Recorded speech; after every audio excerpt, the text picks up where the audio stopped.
Okay बिस्मिल्लाहिर्रहमानिर्रहीम। इस room में ना प्रोजेक्टर का कोई इशू है, तो थर्ड क्लास कल, आज 2 क्लास है, ठीक है। तो आज टेस्ट एक्सप्लेन करेंगे, टेस्ट निकाले कल वाला, शाबाश। इसमें जिन लोगों ने जो गलतियाँ की है उसको आप लोगों ने करेक्ट करना है, क्योंकि सर्जरी के अंदर क्वेश्चन ही यही इम्पोर्टेंट है, ठीक है। तो क्वेश्चन नंबर 10 को निकाले, मैं आप लोगों को यहाँ से रीड करता हूँ और कोशिश करें इसको रीड करें।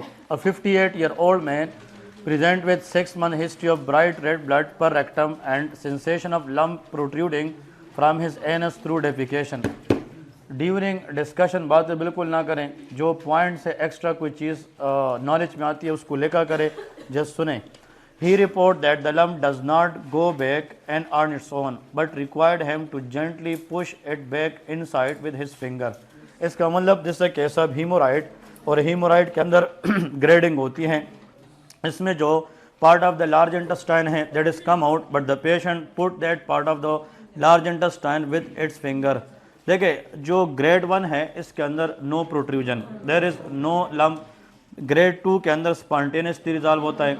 ग्रेड 3 के अंदर या तो मैनुअली रिड्यूस करते हैं या patient will be reduce by finger. और जो ग्रेड 4 है दैट इज नॉट रिड्यूस। तो according to the given scenario that is grade 3, इसका आंसर ग्रेड 3 है।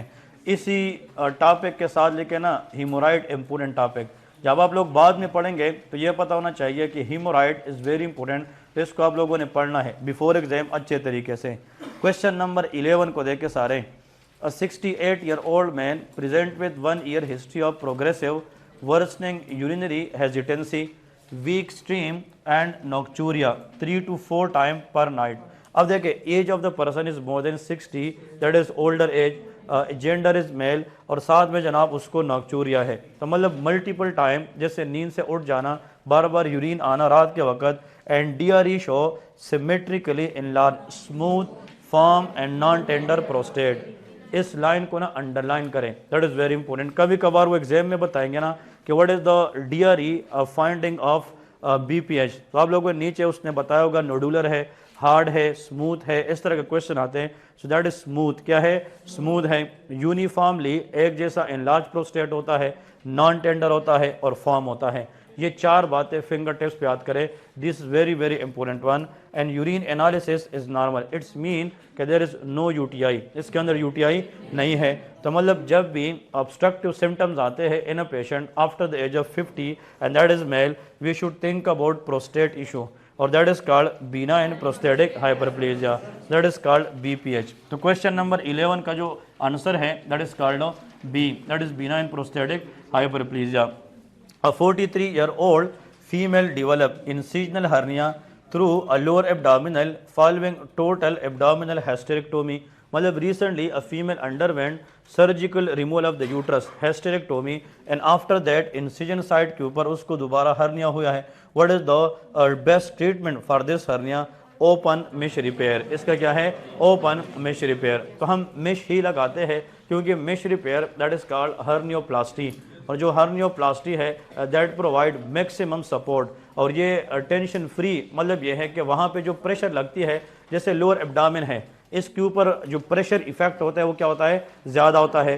तो हमें प्रेशर को मिनिमाइज करना है और जो प्रोट्रूजन है उसको बैक लेके जाना है, तो हम मिश रिपेयर करते हैं, ठीक है। क्वेश्चन नंबर 13 को देखें। A 25-year-old female present with complaint of painful defecation. Pain worsen when she passes the stool and remain for 1 to 2 hours. After an examination, small ulcer at the inner aspect of the anal verge. That is a classical of anal fissure. ये क्या है? Anal fissure है कि patient को during defecation time the pain may persist after defecation, but there is small ulcer, a small tearing at the anal verge. What is the most appropriate initial treatment? That is called 0.2% glycerol trinitrate। ये GTN है, ये vasodilator है और ये muscle relaxant होता है। ये temporary initial treatment provide करती है in the patient of anal fissure. ये जो लिग्नोकेन जेल है, और से सुने, लेटरल स्फिंक्टरोटोमी और एनल डायलेशन, ये प्रोसीजर्स होते हैं, ये हम डायरेक्ट नहीं करते और ये इनिशियल ट्रीटमेंट भी नहीं है। कन्फ्यूजन 2 में होती है, एक लिग्नोकेन जेल है और एक 0.2% ग्लिसरॉल ट्राइनाइट्रेट है।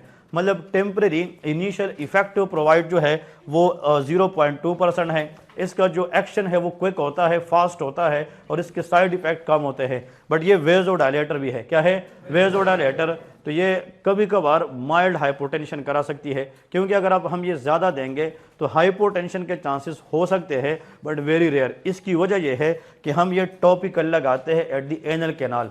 तो जिस एरिया के अंदर द पॉइंट ऑफ इंटरेस्ट हमारा है वो एनल कैनाल के अंदर वेजो क्या करना है? डायलेशन करना है और मसल को रिलैक्स करना है। तो 0.2% GTN पहले देते हैं। आफ्टर दैट अगर हम पेन रिलीफ के लिए फिर ऐड करना चाहे वो लिग्नोकेन जेल देते हैं। ठीक है जी। तो इसका जो आंसर है appropriate initial treatment that is 0.2% glycerol trinitrate. फिर क्वेश्चन नंबर 14 को देखें। दिस क्वेश्चन, इसको स्टार भी करें। ये नम्स के ओरिजिनल जो क्वेश्चंस आते हैं, जो ऑफिशियल बुक्स होती है उनके अंदर ही ये है, और ये पिछले 3 साल के पास्ट पेपर में रिपीटेबल क्वेश्चन है कि what is the most common indication for surgery in a patient with Crohn disease. थोड़ा सा ना इसको और से सुने। Crohn disease is a IBD, inflammatory bowel disease, and this is the disease which can affect any part of GIT from mouth to anal canal, but the most common is terminal ileum। कौन सा है? Terminal ileum है। ऐसा है कि नहीं? Crown disease के अंदर इट इज अ फेस्टुलेटिंग डिजीज, इसमें फेस्टुला बनती है। It is a caseating non caseating granuloma disease, इसमें ग्रेनुलोमास बनती है, इसमें फेस्टुलस बनती है। मतलब एग्जाम के अंदर उसने चाहे बहुत सारी चीजें दी हो कि इसमें स्केप लेजेंड होते हैं। कौन से? स्केप लेजेंड। और उसने नीचे लिखा होगा कि this patient diagnose for which disease? Crohn disease. क्या पता क्वेश्चन इतना सा हो और नीचे सिर्फ ये लिखा हो what is the indication of surgery in that Crohn disease. तो मतलब मैंने आप लोगों को ना सिर्फ लास्ट वाली लाइन इसलिए पूछा है कि वो चाहे जो भी दे दे, एंड पे उसने डायग्नोस क्या बनाना है? Crohn disease. और वो ये पूछेगा कि इसमें इंडिकेशन ऑफ सर्जरी क्या है। So that is called small bowel obstruction. ये क्या है? स्मॉल बावल ऑब्स्ट्रक्शन है। तो small bowel obstruction is one of the indication for surgery in case of the Crohn disease. कितने लोगों ने टिक किया है? ओके। जिसने एग्जाम नहीं दिया है वो देखकर बता दे कि ये है जो सुपर ब्रिलियंट है। क्लियर है कि नहीं? वो भी बताया करे। लेकिन जिसको पहले से पता हो कि हाँ इसका आंसर ये हो सकता है, वो भी हाथ खड़ा करे, क्योंकि सेल्फ असेसमेंट है कि आपको पता चल दे कि मुझे कितना आता है। ठीक है जी। So that is called small bowel obstruction. इस क्वेश्चन को डबल स्टार करें। That is important for coming exam. जो बताऊंगा इंशाल्लाह it will be on the day exam make a difference. ठीक है, बाद में ओके जी। ओके, फेस्टुला के अंदर क्या होता है? We should remove that fistula, but it is not the indication of surgery for Crohn disease. It is the indication of surgery for fistula. वो फेस्टुला अलग चीज है, but Crohn disease itself का जो इंडिकेशन है वो small bowel obstruction है। A 48-year-old patient present with, ये क्वेश्चन नंबर 15 है। एक मिनट मुझे पढ़ने दें। A 48-year-old patient present with features of gastric outlet obstruction. इसको GOO कहते हैं, gastric outlet obstruction. What is the most common cause of this pathology? इसको भी डबल स्टार करें। This question also very common for coming exam. ये याद रखे, these points will be later very beneficial in the exam. और से सुने, सबसे पहला NRE 1 में अगर ये क्वेश्चन आता है तो आज के दिन याद रखें, उसने पहले नंबर पे ऑप्शन ए में हाइपरट्रोपिक पाइलोरिक स्टेनोस रखा होता है, क्योंकि इसके अंदर पाइलोरिक स्फिंक्टर नैरो हो जाता है और इसमें गैस्ट्रिक आउटलेट क्या होता है? ऑब्स्ट्रक्शन। बट ये बच्चों के अंदर कॉमन है, पीडियाट्रिक एज के अंदर ये 3 to 5 वीक्स के अंदर जो है वो कॉमन होता है। बट यहाँ पे एज कितना है? 48 ईयर्स है। तो हम एज को इग्नोर करते हैं, गैस्ट्रिक आउटलेट ऑब्स्ट्रक्शन को देखकर ये टिक कर लेते हैं। ये नहीं है। This is the case of chronic peptic ulcer. ये क्या है? Chronic peptic. और जब मैंने पढ़ा था कंडीशन, मैंने बताया भी था कि क्रोनिक पेप्टिक अल्सर के अंदर the most common area that is first part of the duodenum and that is very near to pyloric sphincter. तो इसकी कॉम्प्लिकेशन यह है गैस्ट्रिक आउटलेट ऑब्स्ट्रक्शन। देखिए, if you do not treat the peptic ulcer, अगर हम peptic ulcer को treat ना करें, उसकी कॉम्प्लिकेशन क्या है? Number 1 haemorrhage. क्या होता है? हीमोरेज, वहां से ब्लीड हो सकती है and gastroduodenal artery will be involve. अगर गैस्ट्रिक अल्सर है तो left gastric artery will be involve. फिर इसके बाद परफोरेशन में कैन अकर, परफोरेशन में free air under the right diaphragm, ये हमें मिलेगी। और नंबर 3 दैट इज ऑब्स्ट्रक्शन। तो ऑब्स्ट्रक्शन के अंदर गैस्ट्रिक आउटलेट ऑब्स्ट्रक्शन आता है। ठीक है जी। So gastric outlet obstruction in a patient which is middle age, always think about chronic peptic ulcer. ठीक है, ये ठीक क्या है कि नहीं? Very important one. और ये क्वेश्चन एग्जाम के अंदर काफ़ी स्टूडेंट को समझ ही नहीं आती। अगर आप लोगों ने इस तरह के क्वेश्चन किए हैं दैट इज़ ब्रिलियंट, ठीक है, अच्छी है। क्वेश्चन नंबर 16 देखे।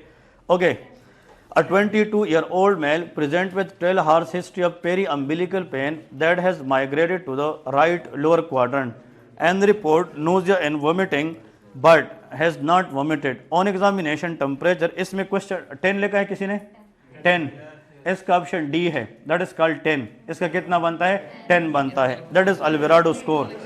ये क्या है, अल्विराडो स्कोर है। तो इसका जो आंसर है दैट इज 10। आप लोगों ने, हाँ जी क्या है, हाँ 8 है।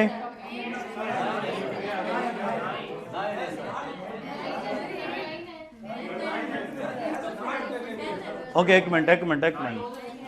Peri umbilical pain radiate to the right, एक हो गया कि नहीं? ओके आगे आप लोग बताते रहे।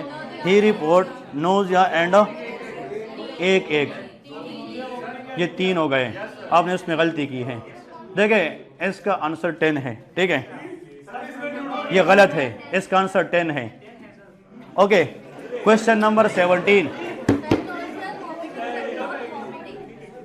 नो प्रॉब्लम, इसका एक लेते हैं, ठीक है। नोजिया और मतलब यह है कि वो वोमिटिंग इसमें नहीं है, इसमें हम नोजिया एनोरेक्सिया को एक नंबर देते हैं, ठीक है जी। बात सुने यार, देखिए मेंटल नमूनिक है, एम के बाद ए है और एन है, इसमें वोमिट किधर आए, एनोरेक्सिया भी है और नोजिया भी है।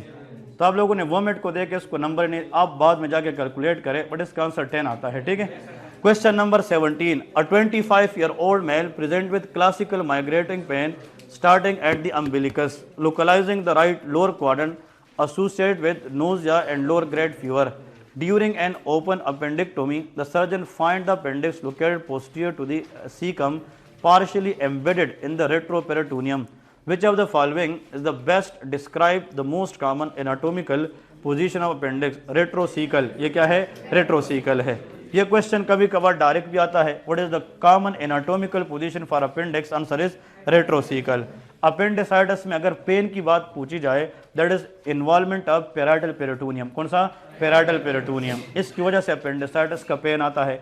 अपेंडिक्स का पेन राइट इलियक फोसा में होता है, बट ये पेरी अम्बिलिकल रीजन से स्टार्ट होता है। इसकी वजह यह है कि जो स्किन अराउंड अम्बिलिकस है और skin in the right iliac fossa that is innervated bye same dermatome, that is T10, कौन सा, T10। अगर कोई ये पूछे कि यार अपेंडिक्स राइट इलियक फोसा में है बट उसकी पेन रेडिएशन अम्बिलिकस में क्यों हो रही है, क्योंकि इन दोनों जगहों की जो स्किन है it is innervated by one nerve root that is called T10। So dermatome इसका सेम है, that is called T10, that is why periumbilical pain that is radiate toward the right iliac fossa. But appendix का जो normal location है, anatomical site है, that is retrocaecal in nature. Question number 18 देखें।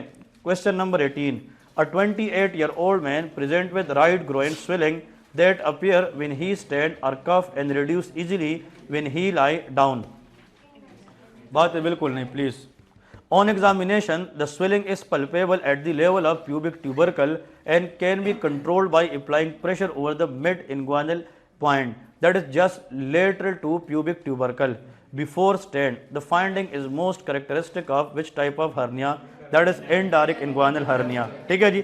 endorheic के मतलब if we occlude the area but still swelling can occur, ठीक है जी। तो मतलब ये है कि वो डायरेक्ट हर्निया है बट यहाँ पे रिड्यूस होता है और अगर आप इसको ब्लॉक करेंगे दोबारा नहीं आएगी, सो दैट इज कॉल्ड एंडोरिक। फिर एज ओल्डर है कि यंगर है, यंगर है 28 है, 20 में है, 25, 30, दीज आर एंडोरिक हर्नियास, ठीक है जी। और जो एब्डोमिनल मसल वीकनेस की वजह से ओल्डर एज के पेशेंट में आती है वो डायरेक्ट हर्निया होता है।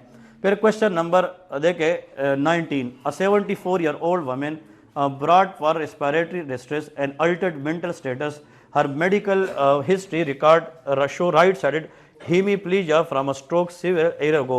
She has blood pressure decrease है, hypotension है, heart rate is 123 ज़्यादा है, breathing rate इसको टिकेपनिया है, temperature इसका increase है और there is bronchi bilaterally and there is some mental status changes और वार्म एक्सट्रीमिटीज है। तो मतलब hypoperfusion with warm extremity and increase temperature that is septic shock. ये क्या है, सेप्टिक शॉक है, ठीक है जी। इसका आंसर जो है वो सेप्टिक शॉक है। अब इस क्वेश्चन को देखें, मेरे ख्याल में काफ़ी लोगों ने गलत किया है, ठीक है। 25 ईयर, ये क्वेश्चन नंबर 1 को आप लोग देखें, क्वेश्चन नंबर 1 कि क्वेश्चन नंबर 1 के अंदर क्या जो है आप लोगों के पास आंसर बनता है उसको डिस्कस करते हैं, प्लीज़ फोकस करें। क्वेश्चन नंबर 1 में देखें कि हम सिंपल इसके अंदर परक्लेंड फार्मूला यूज़ करेंगे। Parkland formula 4 ml multiply by body weight and percent body surface area burn है। अब देखिए मैं यहाँ से सिर्फ आप लोगों को बता दूँ 4 ml इसमें फिक्स है, ऐसा है कि नहीं। फिर इसकी जो वेट है वो कितना है 80 है, तो ये बन गया 320। लेकिन इसमें बॉडी सरफेस एरिया जो बर्न है 18 यहाँ पे है, 18 यहाँ पे है, सो दैट इज कॉल्ड 36, ठीक है जी। 11,520 है, बट यहाँ पे पूछा है कि कितना फ्लूइड इस बंदे को कितने घंटे में देंगे, 8 आवर में, तो इसका हाफ फ्लूइड देंगे ना, तो इसको डिवाइड करेंगे 2 पे 5,760, so 5,760 that is B, this is the amount of fluid the patient must receive in the first 8 hours, और इसके बाद जो नेक्स्ट 16 आवर है उसमें भी इतना फ्लूइड देंगे। बात समझ रहे सारे कि नहीं, तो that is called of Parkland formula. Okay, blister किस बर्न में बनते हैं, सेकंड डिग्री के थर्ड डिग्री, सेकंड डिग्री में। Next question, a 45-year-old diabetic patient present with pain, abdomen, vomiting, constipation and abdominal distension for 3 days. Abdominal distension, pain, vomiting, it may be a case of intestinal obstruction. क्या हो, intestinal obstruction. He has a history of laparotomy for perforated appendix. और से सुने, जो लोग लेप्राटमी से गुजरते हैं that is open abdominal surgery, इसके बाद पोस्ट सर्जिकल एडिशन होती है। क्या होती है, adhesion, and the most common side effect of laparotomy is intestinal obstruction, क्योंकि एडिशन की वजह से इंटेस्टाइन की क्या हो जाती है, ऑब्स्ट्रक्शन हो जाती है, इसलिए तो पेशेंट की एब्डोमिनल डिस्टिंक्शन हो रही है, उसको वोमिट आ रही है, और साथ में लेक ऑफ जीएटी मोटिलिटी की वजह से उसको कॉन्स्टिपेशन हो रही है। And X ray show abdomen, X ray show multiple air fluid level, क्योंकि जो इंटेस्टाइन है उसमें गैस रिटेंशन की वजह से ईयर फ्लूइड लेवल बढ़ रही है, क्योंकि नीचे जो फूड पार्टिकल है वो डिसेंड नहीं जा रही है। So which additional x-ray will helpful in localising the pathology. तो हमें कैसे पता चलेगा, अब मरीज है गौर से सुने, जब ये सोएगा सुपाइन पोजीशन में, तो इसका अंदर अगर इंटेस्टाइन ऑब्स्ट्रक्शन है तो उसका जो फ्लूइड और एयर है वो रीडिस्ट्रीब्यूट होगी कि नहीं, तो हमें दूर दूर तक पता चलेगा कि ये एयर फ्लूइड कहाँ तक जा रही है, जहाँ से आगे नहीं जाएगी तो वहाँ पे हमें पता चलेगा कि यहाँ पे प्रॉब्लम है, तो हम सुपाइन एक्सरे करेंगे। क्या करेंगे, सुपाइन एक्सरे करेंगे। मतलब ये है कि हम चेस्ट, ये जो है ना abdomen supine, abdomen supine x-ray करेंगे, पेशेंट को लेटाएंगे to localise the exact pathology कि what is the distribution of air fluid level in the abdomen. ठीक है जी। देखिए, जिन लोगों ने एब्डोमिनल लेटरल डिक्यूबिटस लिखा है, मिसाल के तौर पे आपने मरीज को साइड पे लेटा दिया, तो साइड पे लेटाने से उसका जो एयर फ्लूइड लेवल है वो नीचे तो आएगा, लेकिन ऊपर आपको जो ऊपर इंटेस्टाइन की सेगमेंट है उसका पता नहीं चलेगा। This is not the best one. Lumbosacral तो है नहीं, इसमें तो कोई बैक का मसला नहीं है, लंबोसेक्रल स्पाइन तो इसमें है नहीं, कोई बैक पेन नहीं है, कोई डिस्क हर्निएशन नहीं है। ठीक है जी। और साथ में चेस्ट पीए व्यू, तो यहाँ पे ये प्रॉब्लम एब्डोमेन का है कि चेस्ट का है, दैट इज एब्डोमेन का है। और आप कहेंगे कि भाई इसके अंदर हम अगर air under the right diaphragm check करना चाहते हैं तो हम तो इरेक्ट एक्सरे करते हैं। चेस्ट एक्सरे से आप लोगों ने शायद इस बेस पे लिखा हो कि यार air under the right diaphragm check करेंगे, तो उसमें कोई परफोरेशन के साइंस है नहीं है। परफोरेशन तो तब होगा जब पेशेंट को जनाब क्या होगा, देयर इज, वो कहते हैं मल्टीपल ईयर फ्लूइड लेवल है in the intestine, not under the right diaphragm. समझ रहे कि नहीं। तो आप लोगों ने ईयर फ्लूइड लेवल को देखकर ये सोचा कि ये परफोरेशन है, बट ये परफोरेशन नहीं है, it is a case of intestinal obstruction. That is very important one. तो इसका जो आंसर है that is abdominal spine X ray है। ठीक है, आंसर इज डी। ये गलत है, यहाँ पे ये एब्डोमिनल क्या है, स्पाइन है। ठीक है जी, answer is D. Okay, question number 20 देखें। A 30-year-old female undergo exploratory laparotomy for perforated appendix. On 8th post-operative day, abdomen was distended and absent gut sound. देखिए, if a person underwent major anesthesia, general anaesthesia से जो लोग गुजरते हैं, लेप्राटमी is a minor surgery के major surgery, तो उसके बाद उनके सारे रिफ्लेक्सेस को ख़त्म किया जाता है। तो कुछ लोगों में एनेस्थेटिक इफेक्ट की वजह से या उसकी रिफ्लेक्सेस रिगेन करने में टाइम क्या लगता है, ज़्यादा। इसलिए तो डॉक्टर कहता है कि ऑपरेशन के कुछ दिनों तक मरीज़ को मतलब हल्की या सॉफ्ट चीज़ें खिलाए, सख्त चीज़ें ना खिलाए। लेकिन बाद लोगों में एब्डामिन जो है उसकी जो इंटेस्टाइनल मोटिलिटी है वो बिल्कुल ज़ीरो हो जाती है। इसको हम पैरालिटिक इलियस कहते हैं।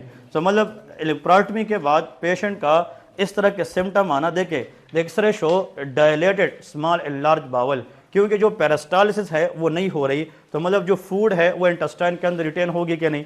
सो the intestinal loop become dilated, that is a hallmark of paralytic ileus. ठीक है जी। So that is very common after the laparotomy. Question number 21 देखें। क्वेश्चन नंबर 21 आप लोग देखें। A patient present with complain of nausea, vomiting, bony pain, muscle weakness and chronic constipation. Lab show increase PTH, increase cyclic AMP, but increase also calcium, is a clear cut primary hyperparathyroidism। अगर किसी ने primary hyperthyroidism लिखा है ना वो blunder है, क्योंकि primary तो आप लोग देख लेते हो लेकिन आगे पढ़ते नहीं हो कि हाइपर पैराथायराइडिज्म है या हाइपरथायराइडिज्म है। हाइपरथायराइडिज्म में तो T3 T4 बढ़ता है, यहाँ पे PTH बढ़ा है, तो दैट इज हाइपर पैराथायराइडिज्म है। ठीक है कि नहीं? Okay good. Next question number 22, ये भी काफ़ी लोगों ने गलत किया है। A middle age female having history of chronic constipation presented with severe intense severe perianal pen during defecation which even persist after defecation, diagnosed for anal fissure. So what you will suspect on examination, that is called streak of blood in the stool. That is important one, streak of blood in the stool, that is a hallmark of anal fissure। ठीक है।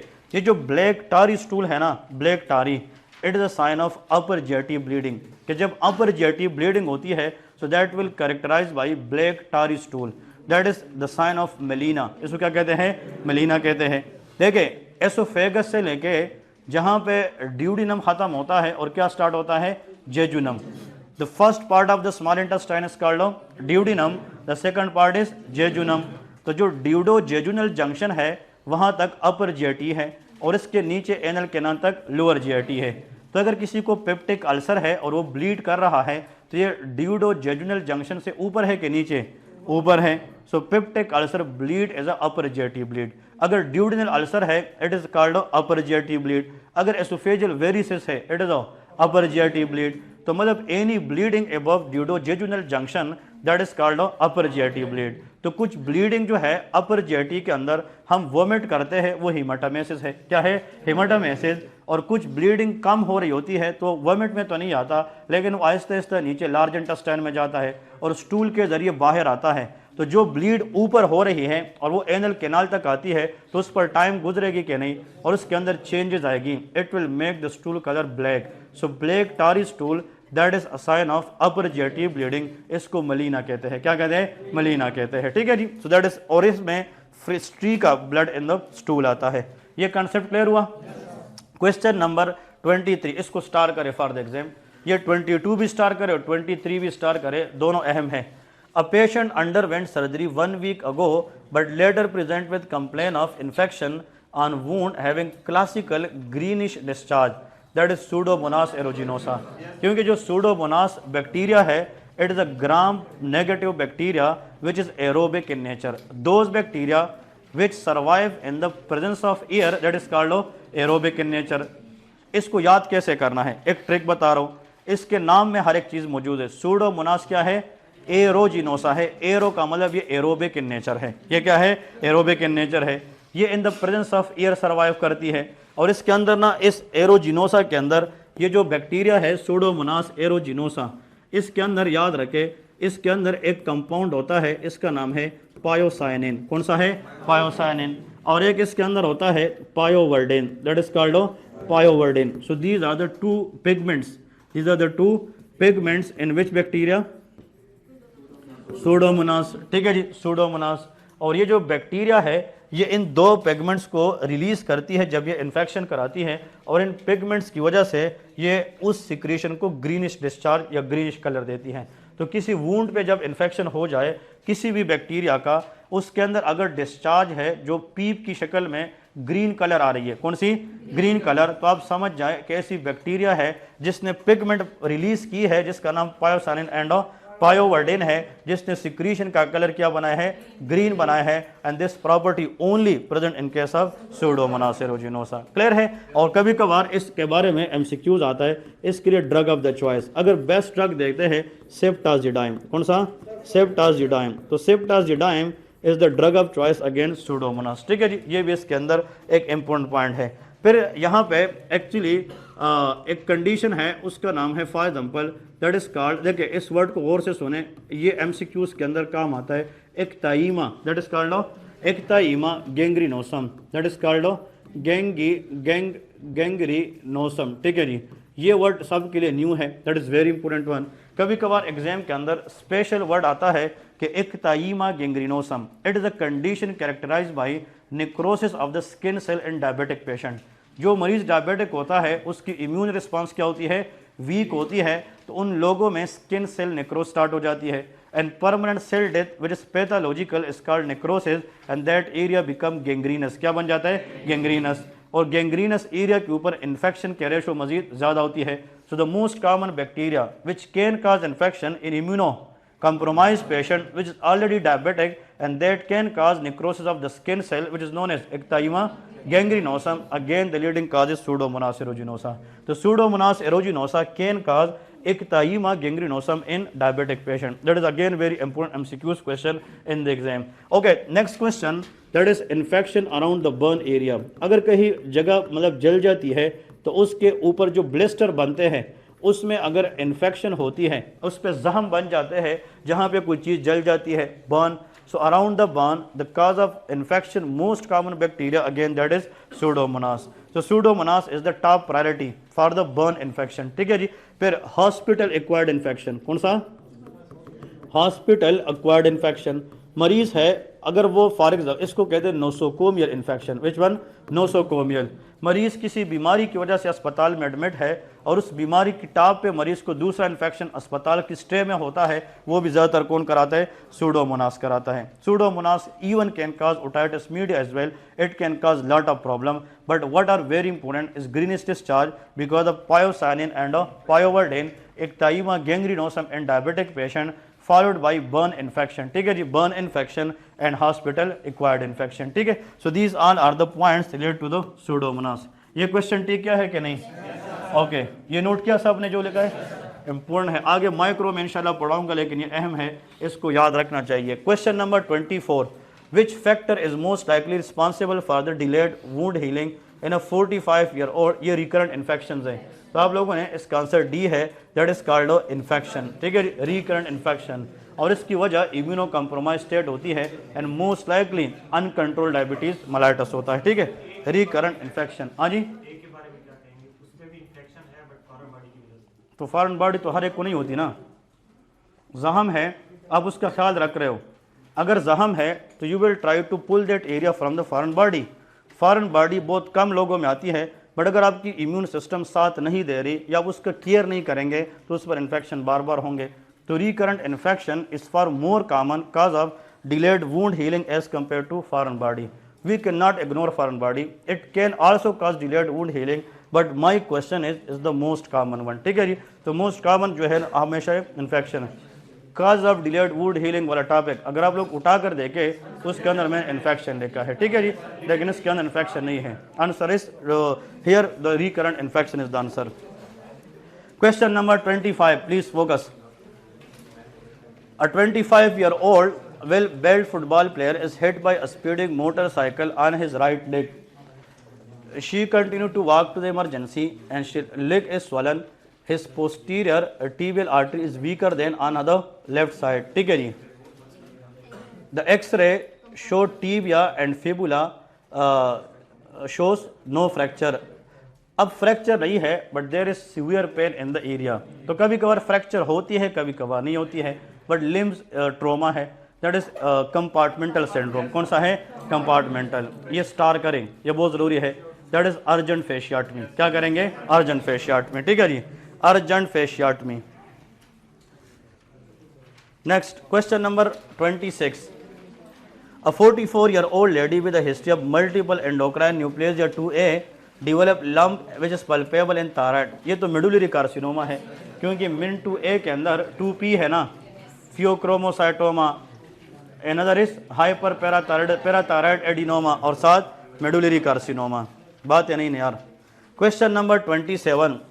A 40-year-old woman notices increasing lower abdominal distension with little or no pain. On examination, a lobulated cystic mass is filled and it seemed to be arising from the pelvis. What is the most likely investigation या appropriate investigation? Okay. और से सुने जो कहते हैं CA19-9, raise your hand. 1 2.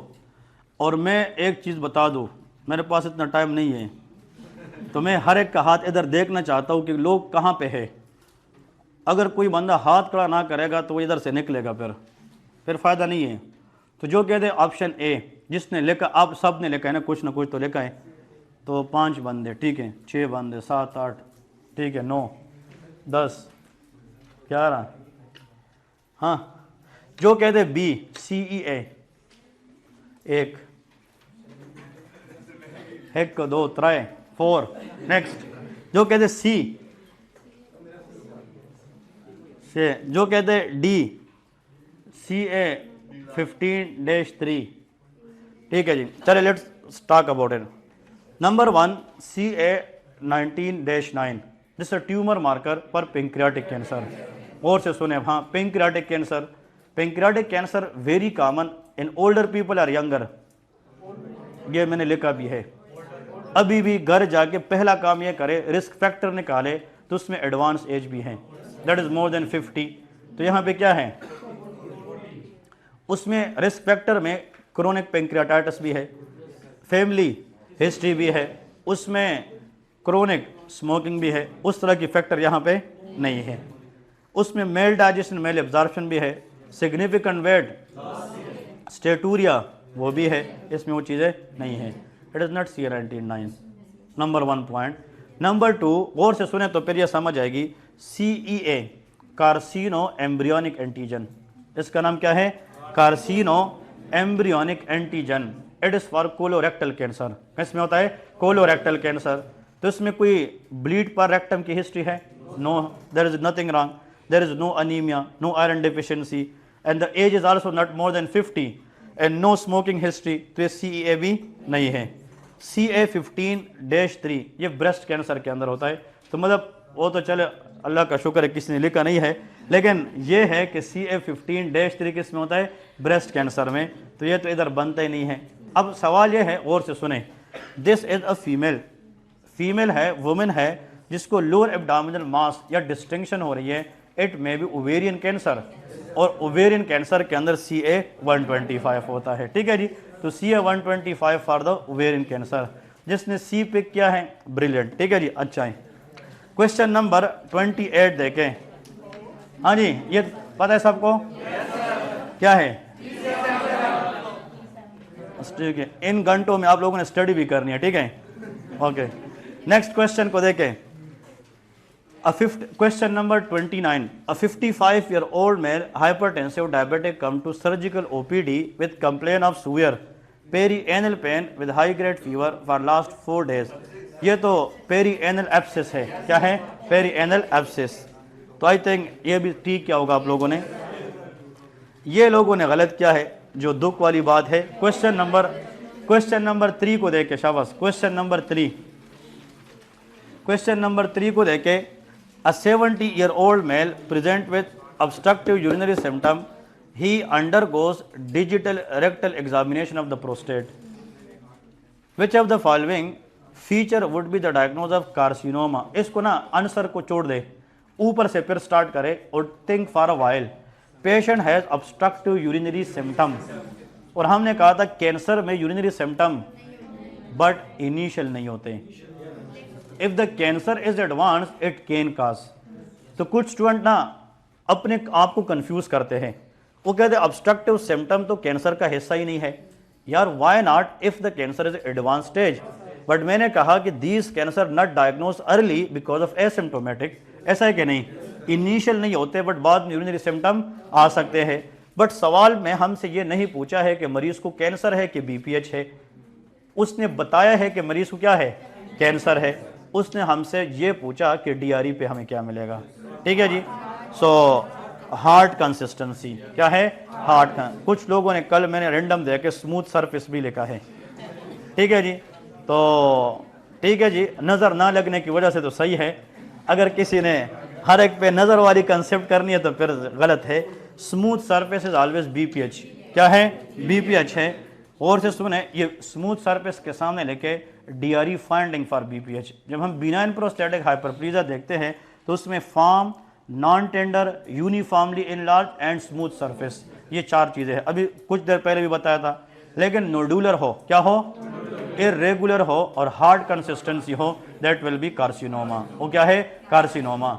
अगर uniformly enlarge है but tender है, क्या है, फिर ये प्रोस्टाटाइटिस है, दैट इज प्रोस्टाटाइटिस।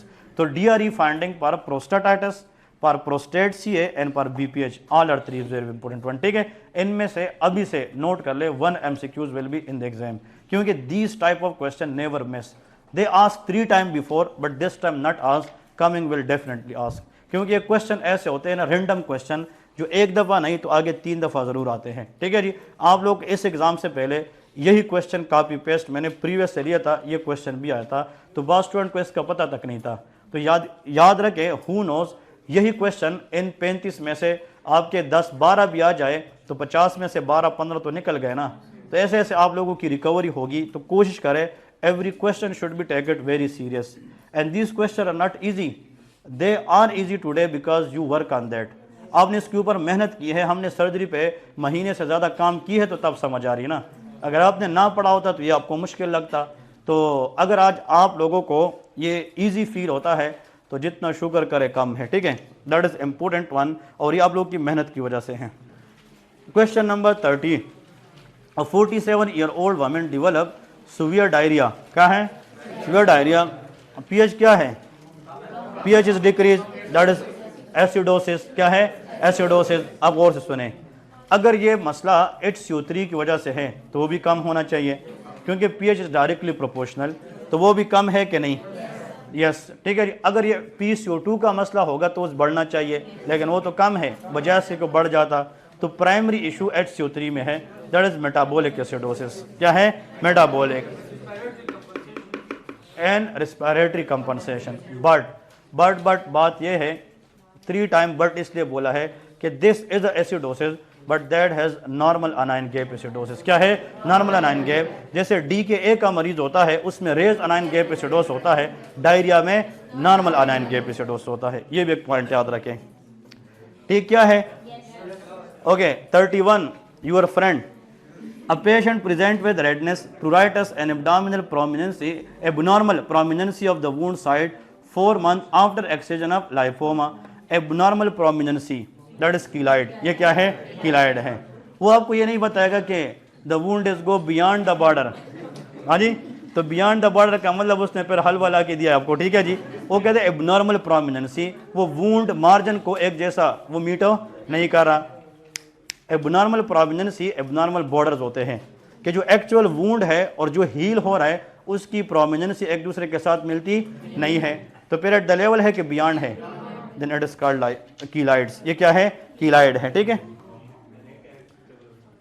किसी ने कॉन्टेक्ट डर्मेटाइटिस तो नहीं लिखा है, सही है, मैंने कहा फिर पढ़ाना छोड़ देता हूँ। क्वेश्चन नंबर 32, क्वेश्चन नंबर 32 को देखे, एल्डरली डायबिटिक फीमेल प्रेजेंट में, बात है नहीं ना यार, 2.5 centimetre carbuncles on her nape, nape is the word for the back of the neck. ये लिखे, ये कभी कभार ना understanding of the word is very important. So nape is the word use for back of the neck. ये जो back of the नेक है, जहाँ पे हेयरी एरिया है, कौन सा, हेयरी एरिया, इसको नेप कहते हैं, नेप। और आप लोगों को पता है इस एरिया में हेयर्स है कि नहीं, तो एक हेयर फॉलिकल की इन्फ्लेमेशन को फॉलिकुलाइटिस कहते हैं। सारे बोले, folliculitis is a single hair follicle inflammation. अगर एक से ज़्यादा हो जाए उसको फ्रंकल कहते हैं। सो फ्रंकुलोसिस का मतलब होता है ग्रुप ऑफ फॉलिकुलाइटिस।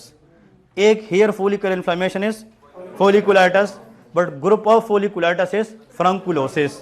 बट अगर उस फ्रंकुलोसिस के ऊपर अगर पीप बन जाए, क्या बन जाए, मैं फिर से रिपीट कर दूं, inflammation of single hair follicle, folliculitis, group of folliculitis, furunculosis, furuncles या furunculosis, but when furunculosis super added with pus formation it is called carbuncles, इसको फिर कार्बंकल्स कहते हैं।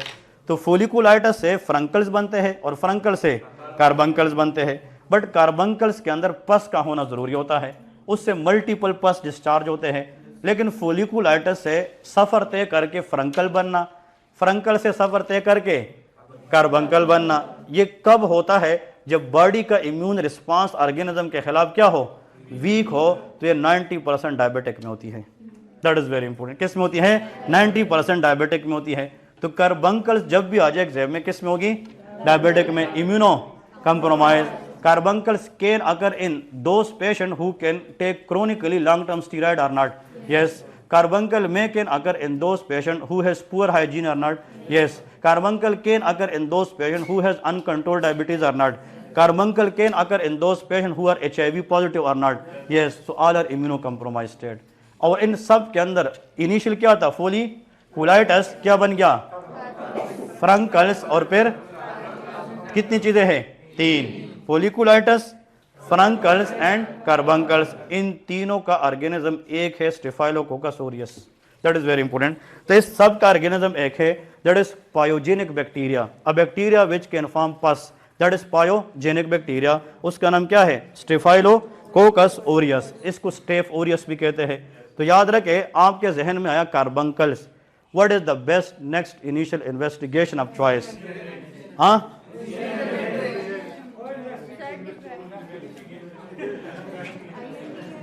इसको सुपर रट्टा कहते हैं, पता है? क्लियर है कि नहीं? मैंने आप लोगों से ट्रीटमेंट पूछा कि इन्वेस्टिगेशन। हमेशा याद रखे, जब कार्बंकल आ जाए तो जहर में आना चाहिए इम्यूनो। तो best initial always always at any as, that is called blood sugar random, that is BSR। हम रैंडम शुगर चेक करेंगे कि पेशेंट डायबिटिक तो नहीं है। तो शुगर टेस्ट करना हमेशा कार्बंकल में इनिशियल इन्वेस्टिगेशन होता है कि initial investigation of choice is blood sugar level, या हम रैंडम RBS करते हैं, रैंडम ब्लड शुगर चेक करते हैं, RBS करते हैं। अब समझ गए कि नहीं? Ruled out diabetes mellitus. Carbuncle आ जाए, कार्बंकल किससे बना है? ओके, फॉलिकुलाइटिस से क्या बनेगा? और फ्रंकल से? What is the difference between furuncle and carbuncle? Furuncle having no pus, उसमें पस हो, कार्बंकल में। तो जहां पे पस होगी तो ट्रीट इसको ऐसे करेंगे कि उसको इंसाइज करेंगे, ड्रेन करेंगे। जब तक आप ड्रेन नहीं करेंगे, आप ऊपर से एंटीबायोटिक देंगे भी तो बैक्टीरिया खत्म हो नहीं होगी। इसलिए कार्बंकल का ट्रीटमेंट इंसिजन एंड ड्रेनेज होता है। आप समझ गए कि नहीं? तो देखिए, क्वेश्चन तक पहुंचने के लिए हमें 2-3 MCQ रास्ते में तय करने पड़े, but they are very important as far as carbuncle is concern. ठीक है, तो इसलिए patient has 2.5 centimetre carbuncle, but at the same time patient is diabetic and sugar level already हमने देखा है वो क्या है। तो इन्वेस्टिगेशन अगर पूछता तो ब्लड शुगर चेक करते। अब शुगर ऑलरेडी अनकंट्रोल है तो ट्रीटमेंट पूछेगा, तो incision and drainage. I think this question also come in the last exam, this is the same question that asked in the last exam as well. Okay, next. A young male is brought to the emergency with a history of bullet injury to the abdomen. His pulse is 100 per minute and blood pressure is 90/60. तो hemodynamically unstable. Assessment sonography of the trauma करेंगे। अगर abdominal trauma है but मरीज बातें कर रहा है, उसका ब्लड प्रेशर भी नॉर्मल है, ब्लड प्रेशर हो 120/80 है, तो फिर CT करेंगे। क्या करेंगे? CT। बट अगर उसका BP एबनॉर्मल है और बुलेट इंजरी के अंदर जैसे एब्डोमिनल ट्रोमा में आ जाए, तो फिर हम फास्ट स्कैन करेंगे, focused abdominal sonography for the trauma. ये ठीक क्या है कि नहीं? Okay, brilliant. क्वेश्चन नंबर, हाँ जी, what is the underlying pathophysiology of Mondor disease of the breast? Yes, thrombophlebitis of superficial vein. Mondar disease is a benign nature disease. It is a benign, non-cancerous, but it is characterized by thrombophlebitis of superficial vein. ठीक है जी, ये last time आया था question में कि नहीं? ये आने वाले में भी चांस रखता है, that is why it should be remember. ठीक है जी, thrombophlebitis। और ये क्वेश्चन आप लोगों से शायद इधर उधर हुआ है, काफ़ी स्टूडेंट्स हैं, इसको ना मैं समझाता हूँ कि ये क्या चीज़ है, गौर से सुने।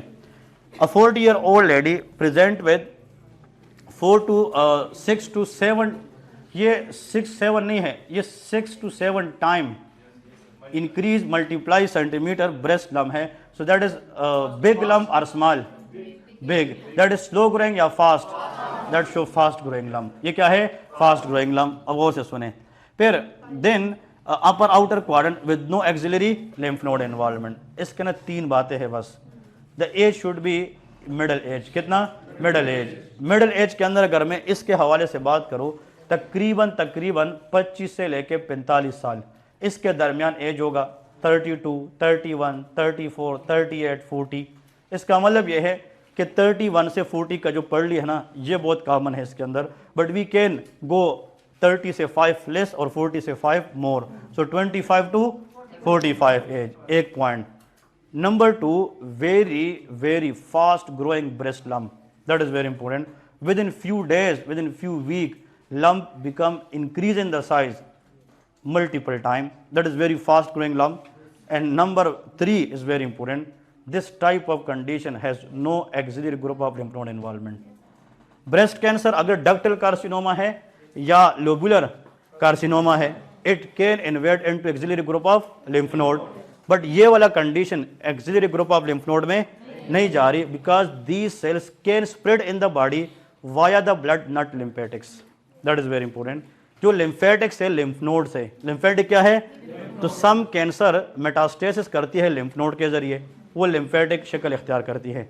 बट ये वाला condition can metastasis through blood, haematogenous but not lymphatic. इसलिए इसमें लिम्फ नोड इन्वॉल्व नहीं होती है. That is phyllodes tumours. कौन सी? Phyllodes. Cystosarcoma of the phyllodes tumour. तो जो पाइलोडी ट्यूमर है, गौर से सुने, 25 से 45 साल की उम्र में एक फीमेल आती है, वो 20 साल तक भी आ सकती है, बट 25 से 45 सेफ जोन, 30 ईयर, 28 ईयर. वो कहते हैं इसको ब्रेस्ट लम्प है. क्या है? Breast lump. बात नहीं, बट वो ये कह रही है the lump is very insidiously enlarge, very slow growing lump है. मतलब महीनों बाद जाके कोई 1/2 सेंटीमीटर बढ़ रही है, लेकिन लम्प को पकड़ने की कोशिश करे तो वो हाथ से फिसल जाती है, इसको स्लिप कर जाती है. ये फाइब्रो एडिनोमा है. क्या है? Fibro adenoma. बट अगर इसके कंपैरिजन पे सेम पेशेंट की एज में ऐसी लम्प की जिक्र आ जाए जो फास्ट ग्रोइंग हो, क्या हो? फास्ट ग्रोइंग हो, लेकिन इसमें लिम्फ नोड इन्वॉल्व हो ना हो, ये पाइलोडी ट्यूमर होता है. That is called phyllodes tumour. अब डिफरेंस समझ गए कि नहीं? आप लोग ब्रेस्ट कैंसर की लेक्चर जो मैंने ली है ना, उसमें जाके देखे तो मैंने फाइब्रो एडिनोमा और पाइलोडी, इसमें डिफरेंस किया था कि फाइब्रो एडिनोमा में there will be slow growing tumour, phyllodes में फास्ट ग्रोइंग ट्यूमर होता है. That is the same thing. ठीक है जी. सो पाइलोडी के अंदर फास्ट ग्रोइंग ट्यूमर आता है. So answer is cystosarcoma of phyllodes. एक और भी रहता है. ओके, क्वेश्चन आज तो टेस्ट खत्म नहीं हो रहा, पता नहीं. क्वेश्चन नंबर 4 को देखे, ये आज मैंने ज्यादा एक्सप्लेन किया है मेरे ख्याल में. हाँ, ओके जी. So a 12-year-old boy present with sudden onset severe pain in the right test. यार मैंने तकरीबन 50% लोग कल ऐसे देखे कि वो प्रिंट साइन पॉजिटिव नेगेटिव में भी कंफ्यूज थे. तो इस तरह की चीज़ें क्यों होती है पता है? The simple answer, lack of revision. ये आप चाहे माने या ना माने, that is the 100% correct statement कि lack of revision create sir type of uncertainty. So that is why I am talking again and again, try to give time to yourself. आप 1000 lecture मेरे साथ पढ़ें, but जब तक उन lecture पे खुद काम ना करें ना, on the day exam you will feel like that. Allah ना करे जैसे आप लोग के साथ अभी हुआ भी है कि 3-4 MCQs कम से कम ऐसे थे जो पढ़ने के बावजूद भी कंफ्यूज थे, क्योंकि आप लोगों ने उसको फोकस नहीं किया है. इंसान की फोकस बहुत मैटर करती है.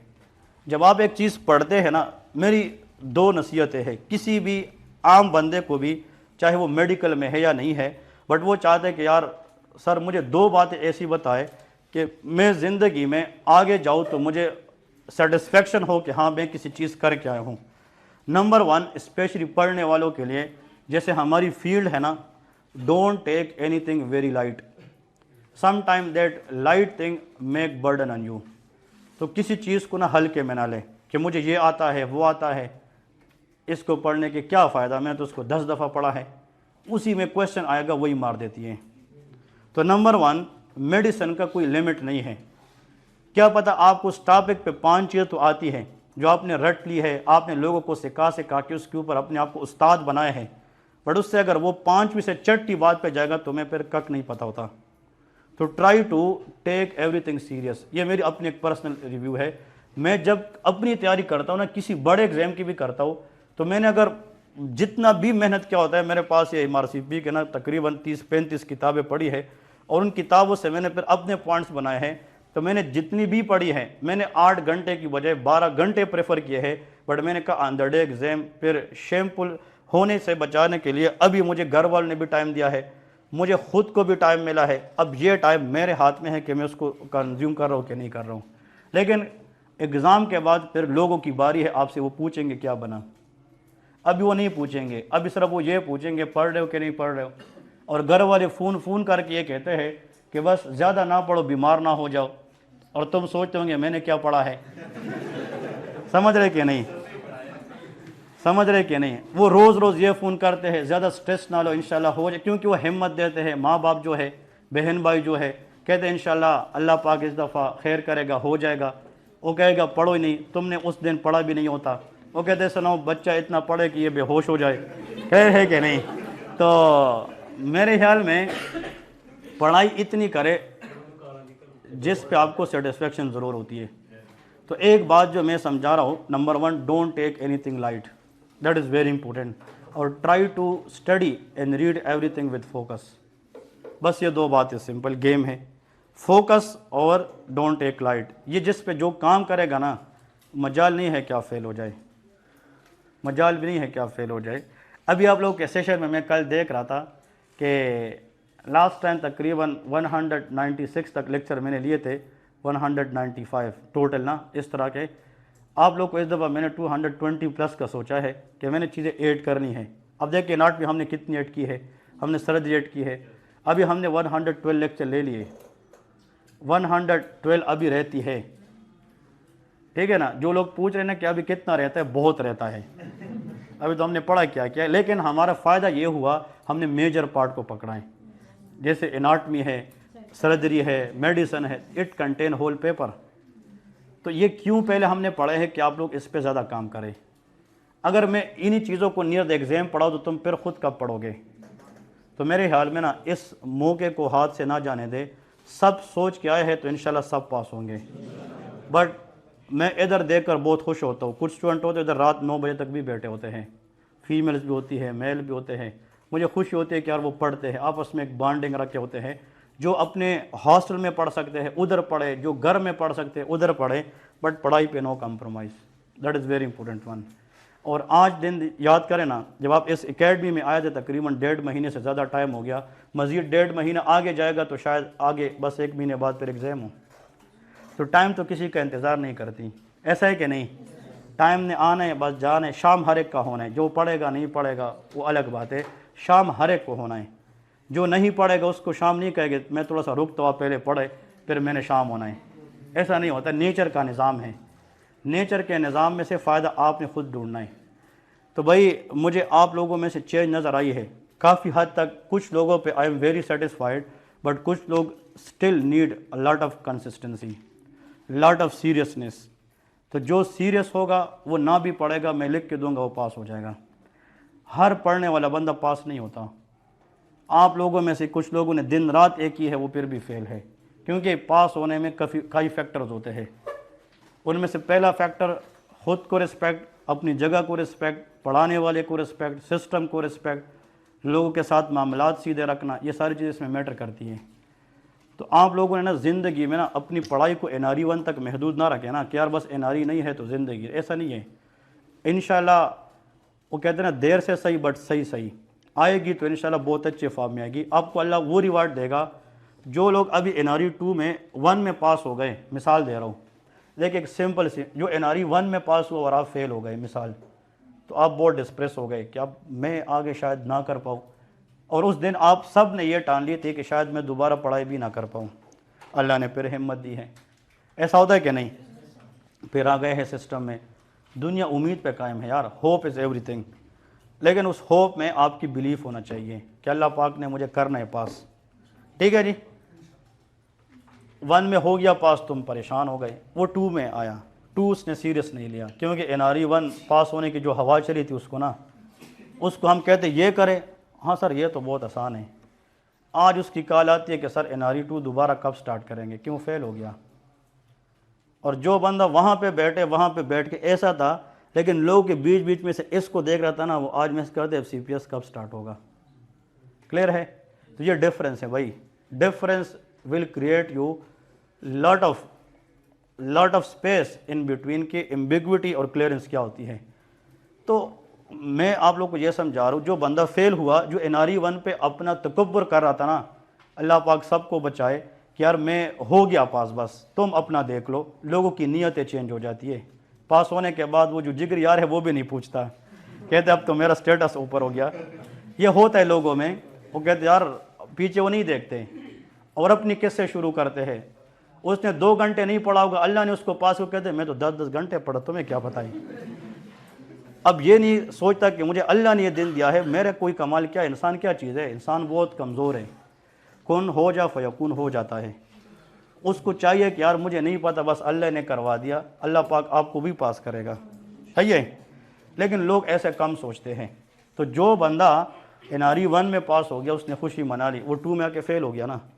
अब मुझे ये बताए सिस्टम उसको क्या बताएगी कि तुम 2 के लिए 1 महीना बाद आओ, या जब NRE1 होगा तो फिर आना है। तो उन सब आप लोग के साथ वो दोबारा एग्ज़ाम भी देगा। वो आप लोगों से आगे नहीं है, आप लोगों से वो आगे नहीं है। और जो 2 में अभी पास हो गए वो भी आगे नहीं है, क्योंकि हाउजाब है या जो भी इंडक्शन है वो जून जुलाई में मिलती है। अब ये 4 महीने वेले पड़े रहेंगे घर में, कोई फ़ायदा नहीं। तो आप लोग जो है ना, उनसे अच्छे क्यों है, आप लोग को कंटेंट ज़्यादा पढ़ाए गए, ज़्यादा चीज़ें आप लोग को सीखे गए। तो आप लोग इतना मेहनत करें कि जून जुलाई में जो पास है उनके साथ आप मिल जाएं। तो 4-3 महीने क्या गेम है यार, 4 महीने तो ये भी ख़त्म हो जाती है। तो अभी भी गेम आपके हाथ में है, आपके हाथ में पूरा गेम है। यकीन करें, अगर आप अपने आप को सिंसियर करें ना, जैसे कर रहे हो, और इधर सिस्टम में वक्त गुजारना मुश्किल काम है। घर छोड़ना, हॉस्टल की ज़िंदगी बहुत मुश्किल है। मुझे खुद इस चीज़ का अंदाज़ा है। बट आप लोग कर, अगर मैं किसी को कहूँ ना यार ना करे, या क्योंकि नुकसान आपका हो जाएगा ना, तो मुझे पता है कि दिस इज़ वेरी डिफ़िकल्ट, आप लोगों को पता है that is very difficult, but करना पड़ेगा। और अल्लाह करे कि इसका सिला आप लोगों को अल्लाह पाक पास होने की शक्ल में दें, ताकि इंशाल्लाह सारे पास हो जाए। ठीक है। तो ये इससे बात चली है ना, मैंने कल कुछ लोगों के साथ देखा तो गलत कर रहे थे, क्यों sir Prehn's sign negative positive समझ नहीं आ रही। तो जो चीज़ आप समझते हैं कि मुझे स्टिल कन्फ्यूजन है, बट हमने की है, आंखें बंद करके 1000 चीज़ें छोड़कर पहले वो करें कि इसमें कल नुकसान दोबारा ना हो जाए। ठीक है। तो इसमें क्या है, प्रिंस साइन नेगेटिव है, दैट इज एपिडिडाइमो आर्काइटिस। ठीक है जी, हाँ जी, हाँ ठीक है। बस सारे देखिए इसी तरह जाग के जाओ, ठीक है ना। तो एक्चुअली मैंने बताया था P पर पॉजिटिव, P पर एपिडिडाइमस, तो यहाँ पे तो मजीद अग्रावेट हो रही है। So that is negative, that is testicular torsion. ठीक है जी, and within 6 hour it should be treated, otherwise ischaemia होगा, टेस्टिकुलर गैंग्रीन के चांसेस होते हैं। ये नेक्स्ट क्वेश्चन जो है, अब ये काफ़ी लोगों ने गलत किया है। ठीक है जी, यार इस क्वेश्चन का नेक्स्ट वर्जन तो ऊपर भी मौजूद है ना, और फिर यहाँ पे गलती है, पता नहीं इधर सोया गए थे क्या सीन है। ठीक है जी, ये क्या है, एनल फिशर है, इसमें स्ट्रीक ऑफ ब्लड और लॉन्गिट्यूडनल टीयरिंग भी है। That is the classical case of what anal fissure.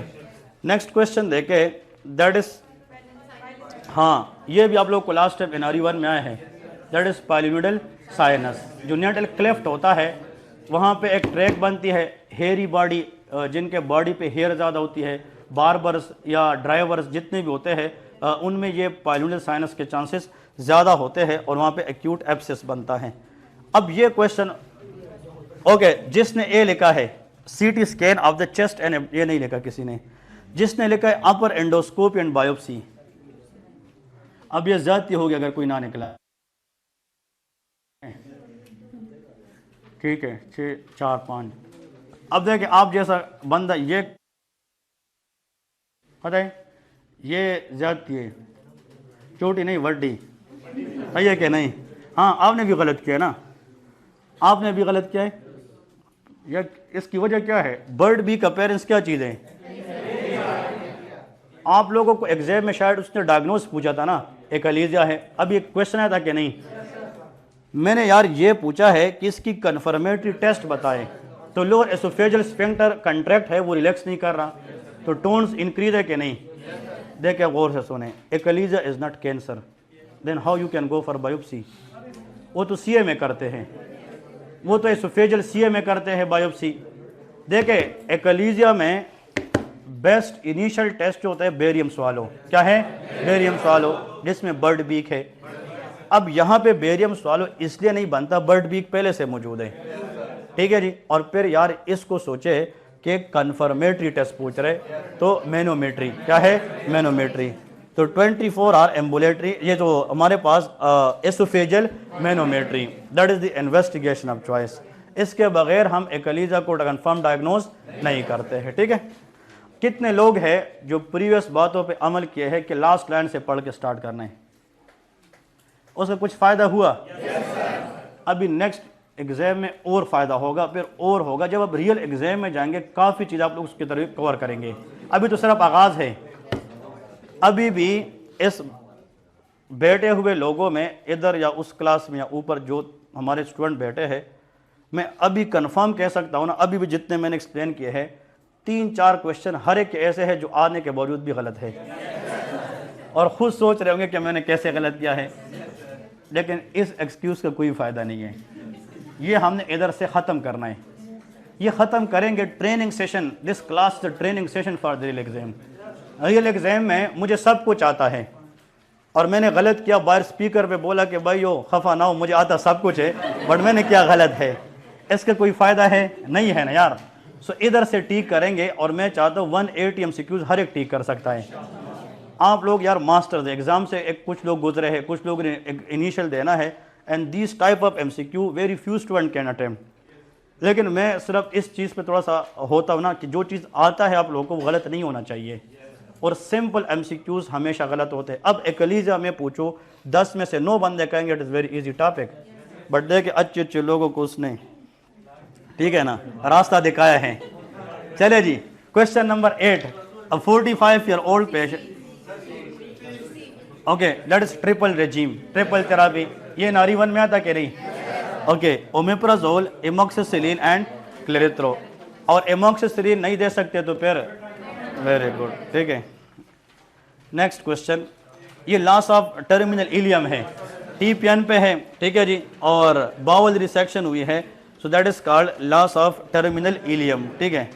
अब बताए आप लोगों ने 35 में से कितने ओवरऑल नंबर लिया? 35 में से 35 है किसी के? हाँ 4 ओके, तो 35 वाला है कोई? 32 वाले, 32 जो लोग 30 या 30 प्लस वाले हैं, जो 28 प्लस वाले हैं, 28 या 28 प्लस, कितने? क्या हुआ? आपको 32 आना चाहिए, हाँ? आपके कितने हैं? 25। ऐसे लोग बताए जो 22 ऑनवर्ड है सारे, 22, ठीक है, ठीक है। चलिए इंशाल्लाह, not bad but try to improve, we will try to improve. मैंने देखे MCQs कोई आसान नहीं बनाए थे, it is not the easy exam. These MCQs seem very easy but it contain tricks, it contain concepts. एक MCQ के ऊपर पूरे टॉपिक का कंसेप्ट था, तो इंशाल्लाह आप लोगों ने अच्छा किया है, आगे इससे अच्छा करने की कोशिश करें। एनाटमी टेस्ट विल बी 24, याद है 24 को एनाटमी टेस्ट होगा, और कल क्लास 10 बजे होगी, ठीक है। हाँ जी, बस बात सुने, जैसे मैंने बताया है ना वही फॉलो करें, कुछ सिस्टम के तरीके होते हैं।